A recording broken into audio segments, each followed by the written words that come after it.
Let's see this question now.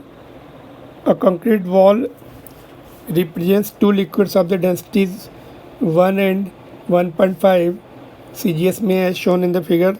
There is a square window of area 100 centimeter square of the wood instead of concrete. Assuming no friction, find the external force needed to hold the window.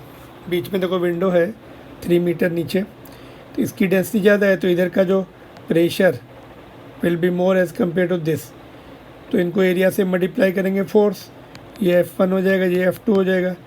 उतना दोनों का जो difference है उतना pressure है, उतना force हमें लगाना पड़ेगा। F will be equal to force required will be equal to, window छोटी है तो एवरेज फोर्स बोल सकते हैं उसको, है ना, मतलब वी कैन दैट डेप्थ जो है दोनों एंड की 3 मीटर ले सकते हैं ना। तो F1 minus F2, F1 is P1 into A, F2 is P2 into A common ले लिया हमने, ये हो जाएगा ए कॉमन लिया। प्रेशर क्या होता है एच रो जी, एच एंड जी भी कॉमन ले सकते हैं, तो ρ1 माइनस ρ2। एरिया कितना है 100, ठीक है, और तो इसको 10⁻⁻4 करना पड़ेगा सेंटीमीटर स्क्वायर में। H 3 मीटर है, G 10 है।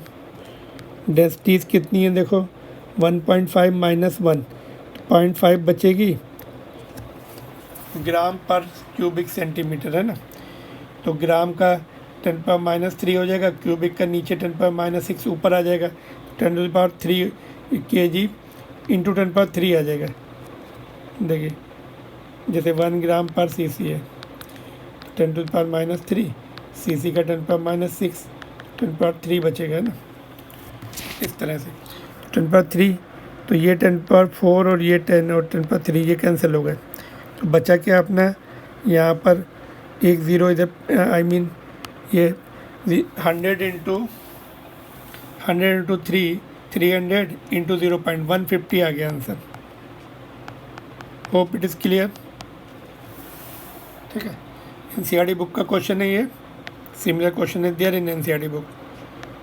फोर्स, तो जो फोर्स बड़ा है ये वाला, इसका ये वाली डेंसिटी का बड़ा है तो ये छोटा फोर्स होगा, तो दोनों का डिफरेंस के बराबर हमें फोर्स इधर से लगाना पड़ेगा, ठीक है। तो हमने क्या किया F1 माइनस F2, F को फोर्स को प्रेशर इंटू एरिया लिख सकते हैं, प्रेशर को एच रो जी वाले फार्मूले से चेंज किया और ऐसा यूनिट में पुट किया, तो answer coming is 150। Alright, moving on to the next question. If you like the video, please subscribe and hit the like button. Moving on to the next question. Thank you.